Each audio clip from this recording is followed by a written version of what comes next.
Caríssimos irmãos e irmãs, sejam bem-vindos ao áudio da Liturgia da Palavra desse dia 13 de julho de 2020, né, 15ª semana do Tempo Comum. Bem, quais são os santos do dia? Santo Henrique, e nesse dia também celebramos, se for lá em Monte Chiari, Nossa Senhora Rosa Mística, tá? Tem outros santos também dentro do calendário geral romano. Ontem foi o último dia da novena da Nossa Senhora Rosa Mística, dentro do áudio Meditando com Nossa Senhora, se você me acompanha por lá. E também estou finalizando a novena de Nossa Senhora do Carmo, que vai finalizar agora dia 15, na quarta-feira, tá? Porque dia 16 de julho é data de Nossa Senhora do Carmo. Muitas pessoas são devotas de Nossa Senhora do Carmo, e mesmo que você não seja devoto, você deve estar usando um santo escapulário como um sacramental, né? Eu tenho, né? Eu uso, né?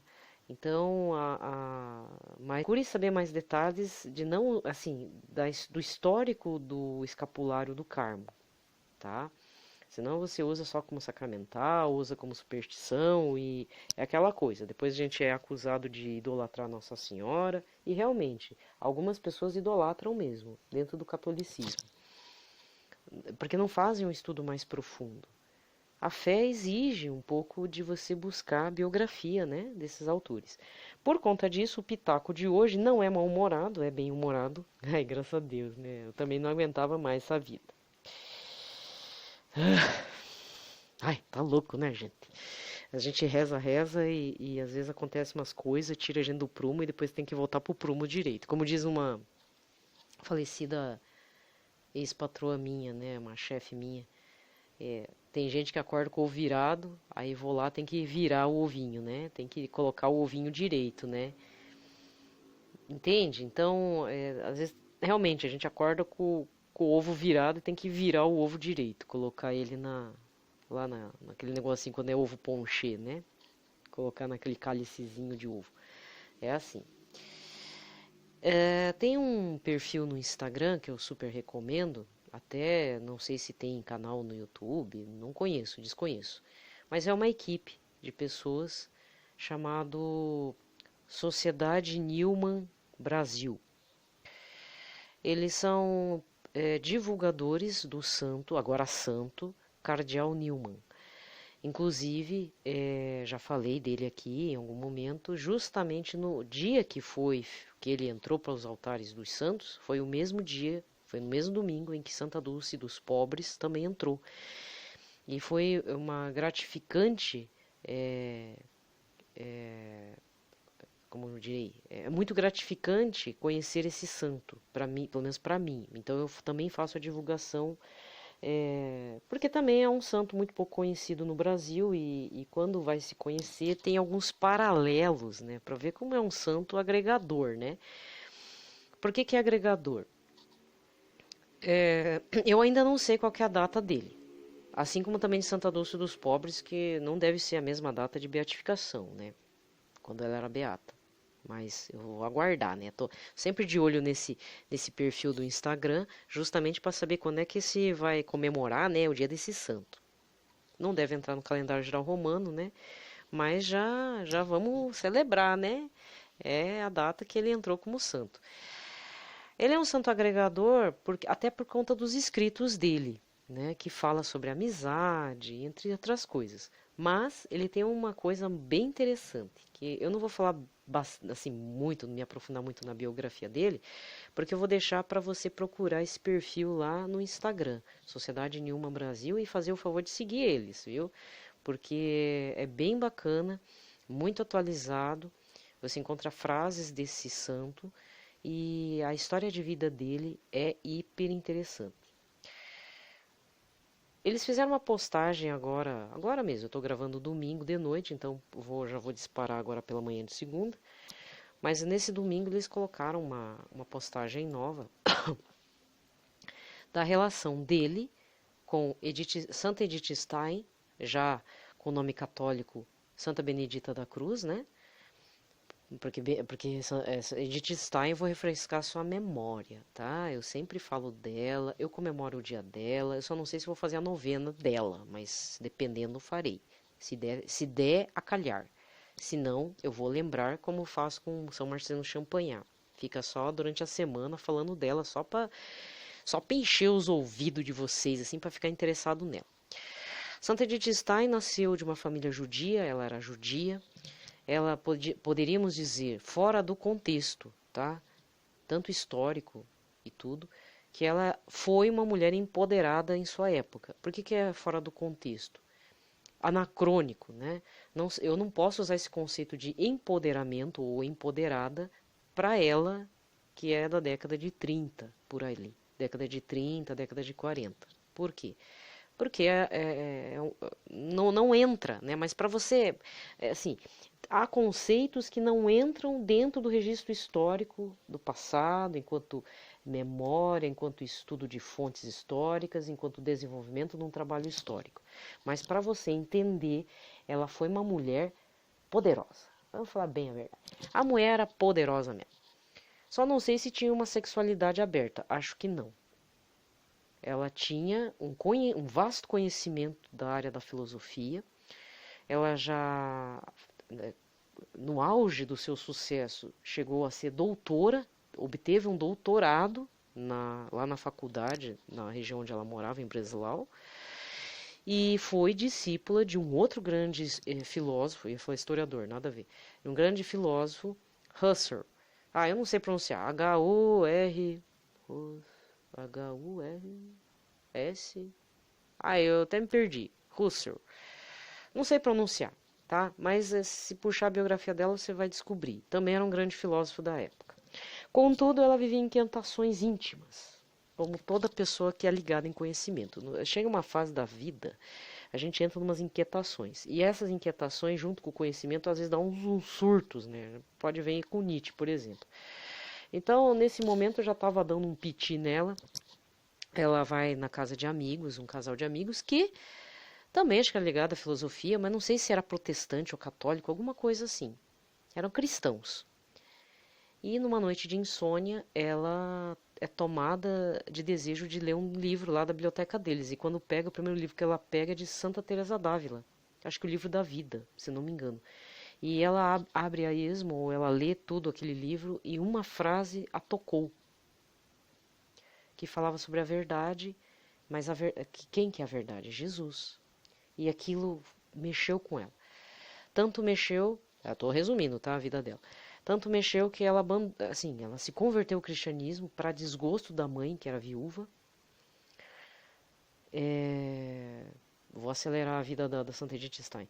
Aí ela entrou num convento carmelita, ela quis seguir os passos de Santa Teresa d'Ávila, olha como é que é o negócio. Fora que ela descobriu São João da Cruz, e isso redundou num trabalho chamado O Caminho da Cruz, né? A Ciência da Cruz, que é um dos livros publicados no Brasil, inclusive, um clássico.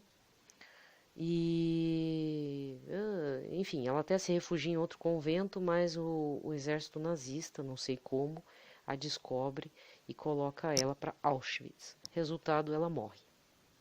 Mártir, né? Mas nesse percurso, antes da conversão e pós-conversão, ela foi uma ótima professora. Claro que em dois tempos distintos, né? Ela foi uma ótima professora de filosofia, mas quando chegou lá no convento carmelita, ela foi chamada pelas irmãs para dar aula para as noviças. Ela é uma ótima professora, ela tinha, enfim, ela tinha desenvoltura, todo um trabalho intelectual. Aí aconteceu uma situação. Por que eu estou contando a história dela primeiro antes do Cardeal Newman? É para você entender o lance aí da postagem que eu vi. Nesse meio tempo, porque assim, eu tive que tomar uma decisão pessoal de não me aprofundar muito em alguns autores, porque primeiro, isso me consome energia, me consome recursos, e eu tô numa fase que eu preciso botar o pé no freio, porque eu sou meio obsessiva. Quando eu boto um negócio na cabeça, eu tenho que comprar todos os livros, ler tudo, entendeu? Passo anos ali com aquela situação até acabar o desejo de ficar em cima daquele autor ou daquela obra, né? Então, como eu me conheço e o negócio não ia ter fim, Então eu resolvi não investir muito na Santa Edith Stein. Eu tenho, acho que, 3 livros dela. Uma biografia e 2 livros dela. E leio devagar. Só que me veio uma situação assim, tipo, certo, ela é filósofa, mas nessa transição, que leitura que ela fez, na transição não, da pós-conversão, que leituras que ela fez da área da parte católica para ela poder sobreviver, talvez, a um desejo de conhecimento. Porque no final há essa migração mesmo, né? Aconteceu comigo a mesma coisa. Eu troquei, renunciei a todos os livros seculares, filosóficos, históricos e tal, para livros de santo. Para mim até que foi tranquilo, mas eu fiquei preocupada com ela, né? Eu falei assim, mas ela tá bebendo em que fonte? E para minha grata surpresa, isso foi uma pergunta que eu lancei no ar junto com... Eu tenho essas manias. Eu lanço no ar, ainda falo com o meu anjo da guarda, falo com o Espírito Santo, falo, tá, beleza, e agora? Ela tá lendo o quê? Da onde que ela está sobrevivendo intelectualmente, sendo uma voraz estudiosa, pensadora, filósofa, não acaba assim do nada pela conversão. Isso permanece. É lógico que o Espírito Santo inflama, né? Mas aonde que ela leu? Então, pela minha grata surpresa, descobri dentro do portal Sociedade Newman Brasil, portal Perfil, que ela leu alguns livros do Cardeal Newman. E ainda tem uma outra situação. Um outro leitor do Cardeal Newman é Papa Bento XVI. E aí que eu venho dizer que, na minha humilde visão, Cardeal Newman, ele é um agregador. O carisma dele é agregador. Ele agrega, ele junta pessoas, ele forma novos santos, né? Ah, que chique, hein? Um santo formador de santos. Tá, acompanha, como diz, né? Acompanha o fio, né? Como diz o lema atual. Tem mais no Twitter, né? Esse tipo, segue o fio. Então, segue o fio do meu raciocínio. É assim, agora eu vou adentrar no Cardeal Newman. Cardeal Newman, ele era de uma família protestante. Não me recordo se é calvinista. Tá? Acho que eu estou confundindo com o Scott Hahn, né? Bom, enfim. Mas para você entender, ele nasceu em berço protestante. Totalmente protestante. Numa fase da vida dele, descobriu o catolicismo. Não sei se por algum autor, me foge um pouco a biografia dele, porque ele é inglês, né? Imagina, protestantismo lá tal.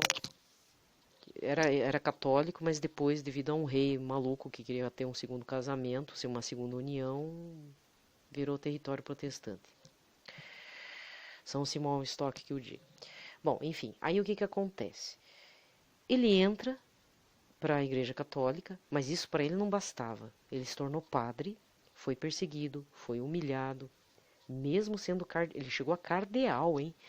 Mesmo na parte do purpurado, purpurado lá da Igreja Católica Apostólica Romana, ele padecia de perseguições. Então, na realidade, ele também sofreu uma espécie de martírio branco, né? Ele morreu de velhinho, mas o martírio sempre foi com ele, né? Perseguições e tal. Mas isso não impediu dele escrever várias obras que inclusive estão em inglês. Existe pouca coisa ainda em português. Então, se você lê em inglês da Inglaterra, partiu, tá? Você está perdendo tempo. O que ele é agregador? Bom, como é que eu conheci o Cardeal Newman? Na realidade foi por uma outra situação, tem nada a ver com a Edith Stein, muito menos com o Papa Bento XVI, mas eu já fiquei feliz por essa notícia, foi por uma outra via. O secretário pessoal do Cardeal Newman foi professor, formador, era um padre, né? Foi o diretor espiritual e ao mesmo tempo orientador e professor do escritor J.R.R. Tolkien, da qual eu tenho assim maior amor. Não, paixão. Amor não, amor é sacrifício, né? É paixão mesmo. E o Sr. Tolkien, né, para minha alegria, né? E para minha, como direi, eu estava muito assim aflita, mas agora estou mais tranquila devido a um curso do Padre Paulo Ricardo, que ele aponta que realmente o Sr. Tolkien ele era muito católico. Devido à amizade com C.S. Lewis, ele acabou convertendo em suas conversas acadêmicas C.S. Lewis para a cristandade, não foi para o catolicismo como o Tolkien queria, isso segundo alguns artigos, né, dentro de um blog chamado Sociedade Tolkien Brasil, tá, que é um dos, aqui no Brasil tem vários estudiosos, pessoal formado em letras e tal, que faz estudo do Tolkien, que relata isso. Então, C.S. Lewis foi para o protestantismo, não sei que linha que foi, ele é lido tanto pelos protestantes quanto pelos católicos, mas muitas vezes se esquece essa amizade e conversas paralelas, nem tão paralelas assim, com o Sr. Tolkien. Porque o que acontece? Tolkien acabou se tornando tipo um ídolo para a cultura geek, ou cultura nerd, cultura secular dos guri aí que gosta de ficar nas imaginação da vida. Mas na realidade a obra dele apresenta, a obra do Tolkien, apresenta elementos católicos muito salientes. Muito. Então, só quem lê e também conhece a obra dele, conhece a biografia do Tolkien, vê que tem alguma coisa que realmente a parte católica, né, toda essa tradição, ele não deixa de lado. Ele coloca e insere na obra. Eu, particularmente, a obra do Sr. C.S. Lewis, eu só conheço Crônicas de Nárnia, que também existem alguns elementos católicos ali, cristãos ali presentes, como o Aslan, que é o leão, né? Tanto é que é o leão que ressuscita, tem uma parte do filme lá. Se você não lê o livro, tem a parte do filme. Mas, na realidade, a Crônicas de Nárnia é meio que uma piadinha pessoal entre C.S. Lewis contra Tolkien, que deixa Tolkien bem nervosinho, porque Tolkien não estava escrevendo para crianças, apesar que o início foi para um livro para um filho dele, que é o Hobbit. Mas o desenrolar da trilogia Senhor dos Anéis, ele é uma literatura para adultos. Ele criou literalmente um novo mundo. Por isso que quando eu falo que no Silmarillion, que é uma outra obra que não pode ser lida fora do Senhor dos Anéis, o Silmarillion tem que ser lido após ele, né? Ele apresenta uma criação de mundo muito interessante. Muito mesmo. Eu não vou falar, só vai ler lá. Se você já leu o Senhor dos Anéis, vai ler o Silmarillion para entender a origem dos todos os anéis de poder. E lá tem a criação de mundo, o começo de tudo, o começo da Terra-média, tá? Bem, pronto, eu já falei. Tá, enfim. Aí vamos voltar pro Cardeal Newman. Ah, é muita coisa. Enfim, eu não vou me aprofundar muito no Cardeal Newman, porque eu não quero me apaixonar com as obras dele. Porque se eu começar a me apaixonar com as obras dele, eu me conheço, né? Não paro mais. Mas caso você goste do Papa Bento XVI, dos escritos dele, também estuda sobre Edith Stein no pós-conversão, na hora que ela se tornou carmelita, essa história de vida de santa, de santidade, você não pode perder Cardeal Newman. Eu vou dizer o porquê, dizendo uma dica de um professor meu de teoria da história, muito bom, que inclusive acho que ele ainda é professor da USP. Ele era aqui da Federal, mas fez concurso, foi para a USP. Porque na verdade ele é paulista, né? Ele dizia assim: você quer conhecer um autor? Por exemplo, o Nietzsche. Eu vou citar o Nietzsche. Eu particularmente não gosto do Nietzsche. Não gosto mesmo. Mas vamos pegar um filósofo fora dos esquemas santo e católico. Ah, você quer conhecer o Nietzsche? Primeiro pegue umas 2 ou 3 biografias, né, para saber o contexto em que ele nasceu, estudou, viveu, o contexto histórico, social, ao qual ele estava inserido naquela cidade, naquele país, e pá, e coisa, beleza. Aí, essa dica é importante. Aí, você vai ler umas obras do Nietzsche, beleza. Pegou umas obras lá e estudou. Para finalizar, para a coisa ficar melhor ainda, você tem que descobrir quem são os mestres do Nietzsche. Ou seja, quem são os caras que Nietzsche bebeu, conversou, falou e fez o pitaco e tal. Porque é eles que vão formar o pensamento de Nietzsche. Isso vale para qualquer autor que você queira. Principalmente na área de filosofia, história, sociologia, até na área de medicina mesmo. Eu acho que isso é importante, né? Para saber quem são os pesquisadores que o cara bebeu para chegar de repente lá no desenvolvimento do DNA. Não sei, estou chutando porque eu gosto de biologia, mas nem tanto, né? Não conheço muita coisa. Mas até Isaac Newton falava, né? Como é que é? Tem uma frase, acho que é do Isaac Newton. Eu subi em ombros de gigantes, né? Se eu cheguei até aqui, eu subi em ombros de outros gigantes. Então, teve pessoas antes de Isaac Newton que formularam as teorias para poder avançar e dar nem que seja um meio passo para frente, né? Isso vale para qualquer pesquisador, tá? Qualquer pessoa que você goste. E eu acredito que vale para os santos, e eu fiquei muito contente porque eu acabei lembrando essa dica, né? Uma dica importante que até hoje eu tenho para saber quem são os amigos desse autor, que autores, mesmo de santos, que esse santo leu. O problema é quando o santo é muito antigo, por exemplo, Santo Antônio de Pádua, né? Aí fica meio complicado para saber em quem que ele bebeu, mas agora, quando são santos da Idade Moderna para cá, a coisa fica um pouco mais simples, fica mais fácil, porque tem referência, ele cita, ele fala. O próprio Santo Afonso de Ligório, nas obras, ele vai falar, o santo assim, o santo tal e tal, porque ele leu em algum lugar e ele está se referindo. Por exemplo, Glória de Maria e a prática do amor a Jesus Cristo de Santo Afonso de Ligório, ele cita muito santo. Até o São Luís Maria Grignon de Montfort também vai falar de outros santos, colocar lá Santo Agostinho, São Tomás de Aquino. Então, existe esse referencial, o que significa e denota que ele, antes de fazer a obra em si, o tratado aqui da verdadeira devoção de Nossa Senhora, ele leu em algum lugar, e se não leu, vários, né? E o que eu poderia estar falando a mais, então, para finalizar aqui o pitacão dessa segunda-feira, assim, você é uma pessoa que gosta de ler Papa Bento XVI, os escritos, ou Edith Stein, vá beber na fonte, né? Que é o Cardeal Newman. Tá? Eu super recomendo. Eu até vislumbrei alguns resumos, resenhas de alguns livros, frases inclusive dele. É um autor assim apaixonante, não só por ser santo. Rezo para que ele seja um doutor da igreja. Ele não é ainda considerado doutor da igreja, mas é provável, possível isso daqui a algum tempo para frente. Agora que ele é santo, né? Procure saber também o processo os processos que levaram ele a ser santo, né? E, e aproveite para procurar mais detalhes da vida, obra e os mestres do cardeal Newman, porque isso é importante, né? Para mim seria uma demanda assim maravilhosa, mas demanda muito tempo. Quem são os autores católicos que ele bebeu? O que fez ele se converter? São perguntas muito importantes.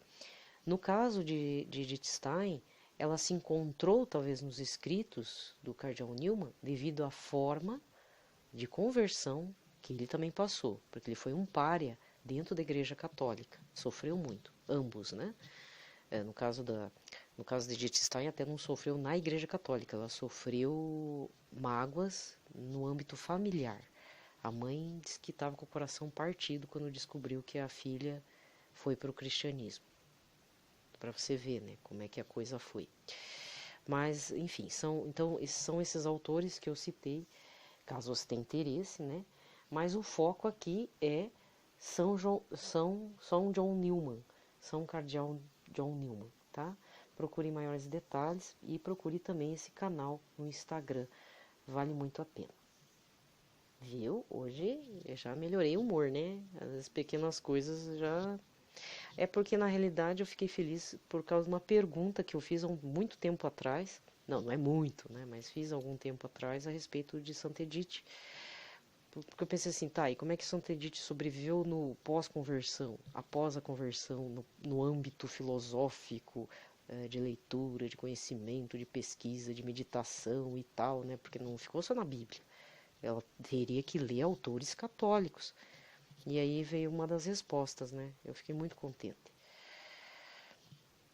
Pronto, já estou contentinha, então a gente faz a leitura da palavra de hoje. Pelo sinal da Santa Cruz, livrai-nos Deus Nosso Senhor de todos os nossos inimigos. Em nome do Pai, do Filho e do Espírito Santo. Amém. Porque ficar falando sobre teoria da conspiração é duro, né, gente? Eu também não aguento mais essa vida. Até eu tava pensando, segundo Pitaco, se eu fosse daquelas que ia querer curtida e compartilhamento, né?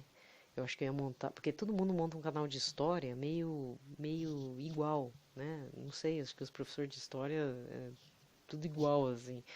Bons, alguns são bons, mas é tudo a mesma coisa.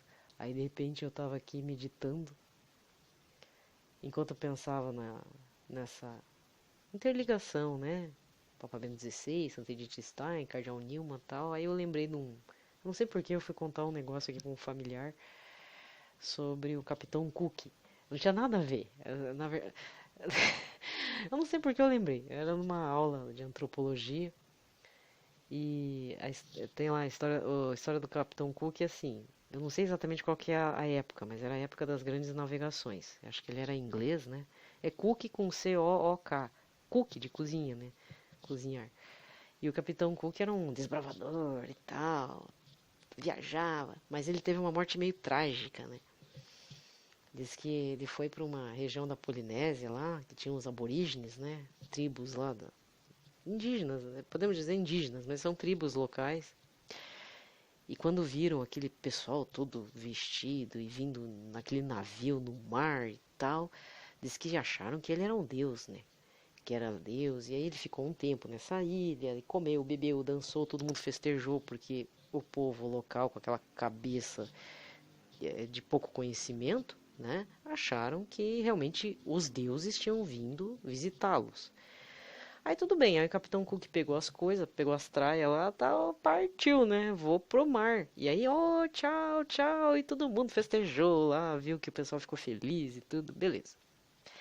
Aconteceu um problema na embarcação do Capitão Cook, que ele tomou uma decisão. Ele falou assim, vamos voltar para ele, porque como fomos bem recebidos, aí foi a ignorância do Capitão Cook. Já que fomos bem recebidos, a gente vai poder consertar o barco, porque acho que a embarcação furou, sei lá o que aconteceu, e eles tiveram que voltar. E ele tomou essa decisão, não, vou voltar no mesmo lugar. Resultado, na hora que ele voltou, ele foi morto junto com a tripulação inteira. Não, é que na realidade, assim, eu tava falando uma situação aqui de que quando a gente fala que não vamos mais, né, que eu não vou retomar o passado, o meu não é um não meio violento, né? Às vezes aí eu fico braba, mal-humorado e tal. Aí eu tava falando, eu não posso ser como Capitão Cook. Eu não posso voltar para aquele mesmo lugar porque eu vou ser morta, porque ou morta de arrependimento ou morta pela situação, né? Aí eu tava contando essa história aqui em casa. E aí a pessoa ainda falou: na verdade que mataram ele para que ele voltasse pro céu, né? Pro paraíso dele lá de deuses. Deu um delírio coletivo aqui. Não, deu uma. Ó, tá louco, né? Isso que é meditar, isso que é especular, né? Na situação. Tem um livro que fala das aventuras do Capitão Cook. Eu vou tentar descobrir, ver se eu relembro aí. É... e também apurar melhor essa história. Aí sabe o que aconteceu? Eu me dei uma ideia, né?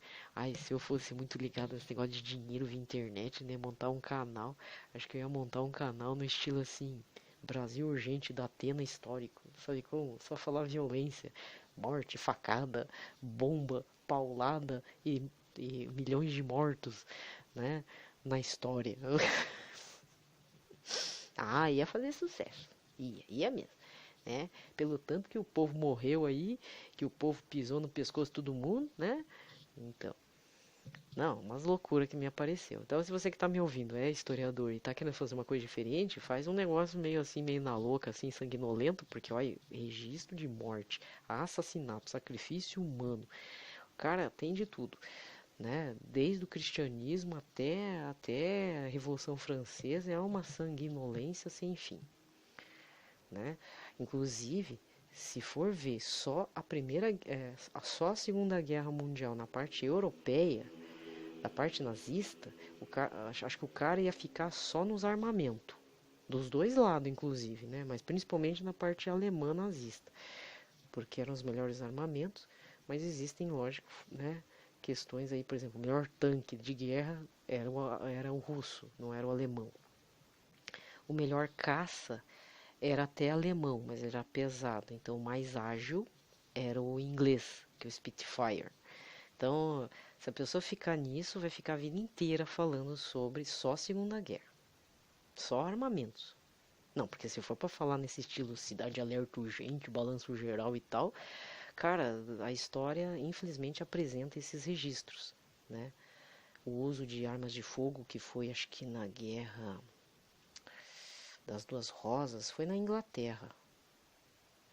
Foi entre os ingleses, começou-se a usar arma de fogo. Só a arma branca também é outro detalhe, né? Quem gosta de espada e tal, vixe, é prato cheio. É isso, né? Mas eu não vou montar, não. Um dia eu também estava conversando com meu anjo da guarda e infelizmente aqui em casa as pessoas gostam de ver o canal lá que tem a sanguinolência, né? Aí não queria ver isso não. Aí veio uma inspiração falando: Deus não habita, Deus não está num local onde se fala de muita morte. Lógico, né? Porque Deus é vida. Eu sou o caminho, a verdade e a vida. Jesus é vida. Ele superou inclusive a morte física, né? Quer dizer, superou.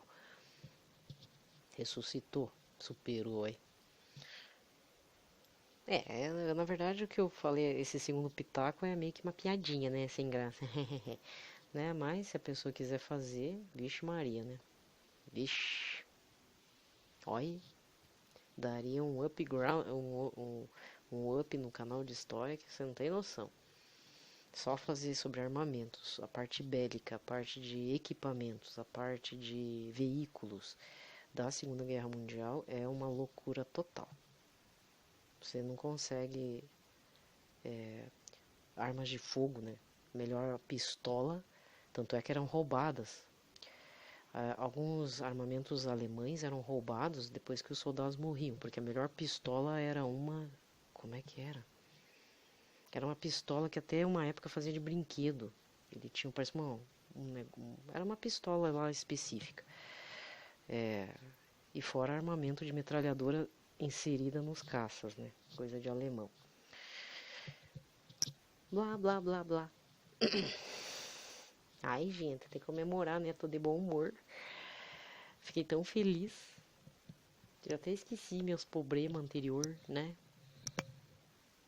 Eu pareço um Pikachu, sabe como?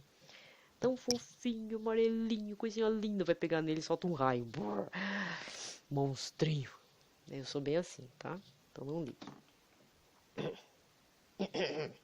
Bom, vamos aqui no aplicativo da Canção Nova, Liturgia Diária. Vamos lá. Então eu já fiz sinal da cruz, né? Falei de morte. Tem que renunciar a isso. Eu tô muito cheio de tâmatos. Não dá certo. Vamos lá, primeira leitura. Leitura do profeta Isaías, capítulo 1, versículos 10 a 17. Ouvi a palavra do Senhor, magistrados de Sodoma, prestai ouvidos ao ensinamento do nosso Deus, povo de Gomorra. Que me importa a abundância de vossos sacrifícios? Diz o Senhor. Estou farto de holocaustos de carneiros e de gordura de animais cevados. Do sangue de touros, de cordeiros e de bodes não me agrado. Quando entrais para vos apresentar diante de mim, quem vos pediu para pisardes os meus átrios? Não continueis a fazer oferendas vazias. O incenso é para mim uma abominação. Não suporto lua nova, sábado, convocação de assembleia, iniquidade com reunião solene. Vossas luas novas e vossas solenidades eu as detesto. Elas são para mim um peso, estou cansado de suportá-las. Quando estendeis as vossas mãos, escondo de vós os meus olhos. Ainda que multipliqueis a oração, eu não ouço. Vossas mãos estão cheias de sangue. Lavai-vos, purificai-vos, tirai a maldade de vossas ações de minha frente. Deixai de fazer o mal, aprendei a fazer o bem, procurai o direito, corrigi o opressor, julgai a causa do órfão e defendei a viúva. Palavra do Senhor. Salmo responsorial de hoje está no 49, com o refrão: a todo homem que procede retamente eu mostrarei a salvação que vem de Deus. Eu não venho censurar teus sacrifícios, pois sempre estão perante mim teus holocaustos. Não preciso dos novilhos de tua casa, nem dos carneiros que estão nos teus rebanhos. A todo homem que procede retamente eu mostrarei a salvação que vem de Deus. Como ousas repetir os meus preceitos e trazer minha aliança em tua boca? Tu que odiaste minhas leis e meus conselhos e deste às costas as palavras dos meus lábios. A todo homem que procede retamente eu mostrarei a salvação que vem de Deus. Diante disso que fizeste eu calarei, Acaso pensas que eu sou igual a ti? É disso que te acuso e repreendo e manifesto essas coisas aos teus olhos. A todo homem que procede retamente eu mostrarei a salvação que vem de Deus. Quem me oferece um sacrifício de louvor, este sim é que honra de verdade. A todo homem que procede retamente eu mostrarei a salvação que vem de Deus. A todo homem que procede retamente eu mostrarei a salvação que vem de Deus. O evangelho de hoje está em Mateus 10, versículo 34, que vai até capítulo 11, versículo 1. Naquele tempo disse Jesus aos seus discípulos: Não penseis que vim trazer paz à terra. Não vim trazer a paz, mas sim a espada. De fato, vim separar o filho de seu pai, a filha de sua mãe, a nora de sua sogra, e os inimigos do homem serão seus próprios familiares. Quem ama seu pai ou sua mãe mais do que a mim não é digno de mim. Quem ama seu filho ou sua filha mais do que a mim não é digno de mim. Quem não toma sua cruz e não me segue não é digno de mim. Quem procura conservar sua vida vai perdê-la. Quem perde a sua vida por causa de mim vai encontrá-la. Quem vos recebe a mim recebe, e quem me recebe, recebe aquele que me enviou. Quem recebe um profeta por ser profeta, receberá a recompensa de profeta. Quem recebe um justo por ser justo, receberá a recompensa de justo. Quem der, ainda que seja apenas um copo de água fresca a um desses pequeninos por ser meu discípulo, em verdade eu vos digo, não perderá sua recompensa. Quando Jesus acabou de dar essas instruções aos 12 discípulos, partiu daí a fim de ensinar e pregar nas cidades deles. Palavra da salvação. Muito bem, aqui termina a liturgia da palavra, né? E eu já dei o pitaco, né? Senão fica muito longo. Mas a questão aqui é a questão: qual é o verdadeiro sacrifício que um católico, um cristão deveria fazer? Jesus já falou quantas vezes? Praticai a caridade e a justiça. É que nem quando antes de rezarmos, quando a gente reza na liturgia das horas o Pai Nosso, nas laudes e nas vésperas, dá para colocar umas orações antes. Então, termina as preces, né? E depois vem o Pai Nosso. Mas para não entrar muito seco no Pai Nosso, a gente faz umas preces anteriores. E eu gosto muito de uma que faz a introdução do Pai Nosso na liturgia das horas, que nós imploramos que venha, como é que é? Nossa prece prossigamos para que venha o vosso reino, Senhor. Imploramos, né, que o seu reino se estabeleça aqui. Aí falamos, Pai nosso que estais no céu. E é algo que eu medito muito, porque aí vem aquelas perguntas besta, mas que para mim não é besta. Eu tenho interesse que o reino de Deus se estabeleça na minha vida? Na vida da minha família? Entendeu? Tem que fazer umas perguntas meio provocativas para si mesmo, penso eu, né? Senão não adianta todo esse conhecimento que a gente enfia na cabeça. Eu acredito que quem me ouve lê muito. E não lê qualquer coisa, às vezes lê até coisa mais pesada do que eu leio. E quando eu falo pesada é na parte teológica, filosófica, católica, cristã. Porque tem umas leituras que não dá para ler, gente, é muito forte, muito difícil. E eu não vou ficar enfiando conhecimento assim, não é que seja inútil, ao contrário. Mas não vale a pena. A gente tem que conhecer nossos limites no próprio quesito entendimento, né? Não é qualquer livro que você pode ler assim. Pode te ajudar. Mas o que te ajuda na salvação em Cristo é pequenos atos de amor, como dizia Santa Teresinha. O que vale é a intenção real, imediata. Então são várias situações que cada um está no seu processo e precisa passar por isso. Então cada um procure aí ver o que precisa estar passando, lendo, né? Pode ser um livro do Padre Marcelo Rossi, que são livros mais simples, ou então alguma coisa do São João Paulo II, né? Você procura lá no site do Vaticano, ele tem tradução em português, motus próprio, homilias, cartas apostólicas, mesmo do Papa Francisco, entendeu?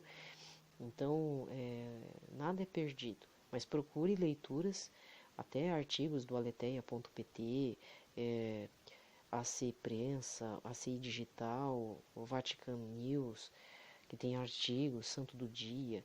Procure esse tipo de conhecimento, é muito útil, sabe? Ao invés de ficar lendo, sei lá, coisas inúteis, né? Tipo fofoca. Aí eu vejo fofoca, não adianta. Mas eu tô tentando diminuir isso, né? Porque não é legal, né, gente? Não é algo que vai te ajudar a ser um cristão melhor, uma pessoa melhor. Não sei se você tá me entendendo, né?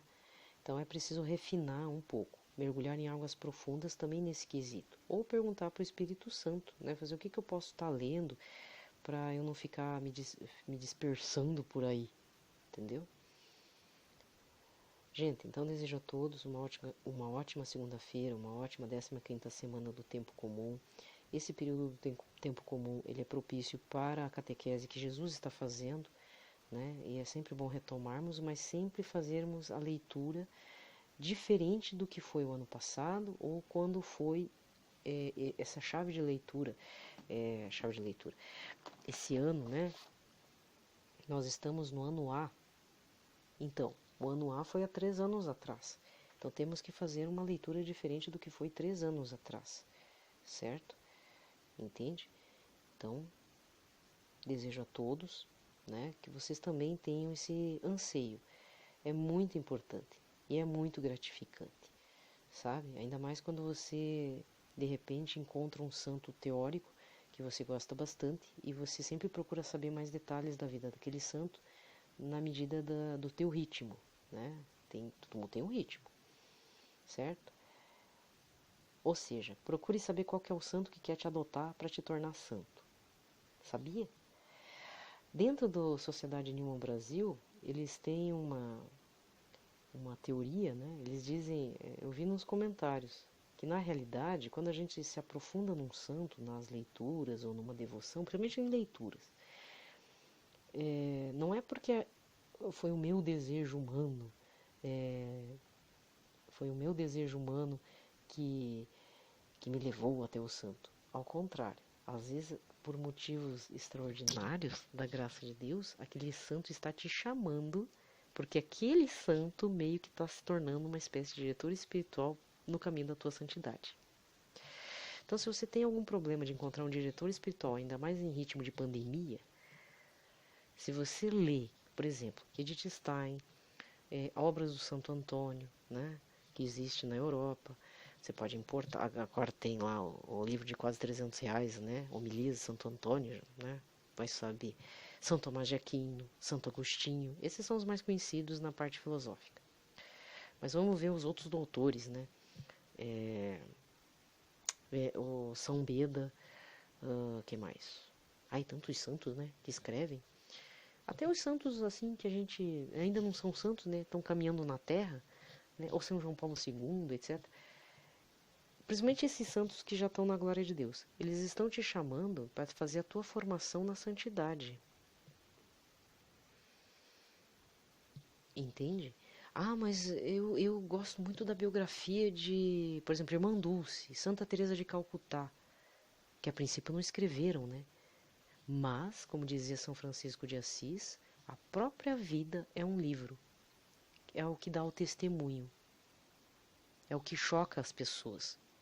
Então, se você tem uma biografia, gosta de biografia, por exemplo, de santos, mas você tem uma fixação por um, é porque esse santo já te chamou faz tempo, pela graça de Deus. Coloque isso na sua cabeça.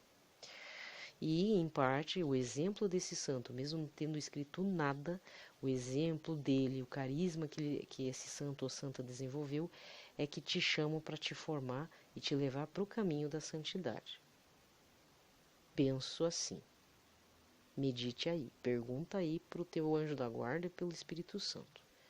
Tá? Eu prefiro pensar assim, porque eu fui, de certa forma, seduzida, por isso que eu falo muito da Edith Stein. Eu fui seduzida por um livretinho dela chamado Mistério de Natal, que é poderoso. É um livro pequeno, mas não é pelo conhecimento, mas há algo nele, uma essência dele, que cheira mesmo o Espírito Santo, porque não tem explicação, que o livro ficou em mim grudado assim na minha cabeça por anos. E quando eu retomei, né, na pós-conversão, é algo assim maravilhoso. Aí você vê a história dela, quer dizer, você não, né? Eu vi, mas você poderá ver, e você se apaixona por tudo que ela escreve, porque ela é muito articulada, ela era filósofa, mas ao mesmo tempo com o Espírito Santo junto o negócio, né, amplia, né? Santa Faustina, no Diário de Santa Faustina, que eu sempre falo aqui, Santa Gertrudes de Elfta também, né? Os santos nos chamam, esses santos que são escritores, que têm uma produção intelectual, uma produção material, eles querem te chamar não exatamente para você ser devoto daquele santo, mas eu tenho a impressão que eles chamam para mostrar, ó, tá vendo que eu escrevi? Na verdade, sob a unção do Espírito Santo, eu me torno parecido no tempo e no espaço com outros santos que também escreveram. Ou que deixa eles com o mesmo, não é perfil, sabe? Mas tem uma essência, eu chamo de cheiro, você pode chamar de essência, mas tem alguma coisa neles que une, que os torna, assim, torna parecidos, torna parece que não são eles que estão escrevendo, é o Espírito Santo que está escrevendo. Mas ele se usa do pouco vocabulário da Santa Faustina, se usa do grande conhecimento de Santa Gertrudes de Elfta, do grande conhecimento de Santo Antônio de Pádua, do grande conhecimento de Santa Edith Stein, mas engraçado que o Espírito Santo dá uma certa uniformidade no que eles falam, no que eles escrevem, e o tempo e o espaço e língua simplesmente some, os torna parecidos. Então eu vejo o Espírito Santo como também um agregador, mas ele dá uma uniformidade, uma forma de comunidade naquilo que é diferente. Eu acho um paradoxo, não é uma contradição, é um paradoxo. O Espírito Santo, a experiência dele é paradoxal para este mundo. É só quando você se abre para a graça, que você se deixa ser habitado pelo Espírito Santo, mesmo eu estando com mau humor, com todos esses meus problemas, com as coisas que eu fico desestruturado, com o virado, mas ainda assim eu percebo nos escritos dos santos essa certa uniformidade. Não tem palavra para falar, é só quem... Me desculpa, vá fazer uma experiência com os 3 santos de tempo diferente, de língua diferente, de sexo diferente, para você ver como é que é a coisa. Eu fiz, é uma coisa, é algo que não tem explicação. Eu sempre falo sobre essa experiência. Se você acredita ou não, não sei. Eu só sei que, graças a Deus, eu vejo assim. E isso vale também para pregações, homilias, de padres, né? Lógico. Alguns pregadores católicos apresentam essa coisa interessante de que engraçado, parece que é uma pessoa, são pessoas diferentes, com voz diferente, sexo diferente, de idades diferentes, de localidades diferentes, mas parece que é a mesma pessoa falando, ao mesmo tempo existe uma pessoa mesma falando neles, né? Terceiro pitaco do dia. Vocês têm que me aguentar. Aguenta eu agora. Gente, ótima segunda-feira para todos. Paz e bem.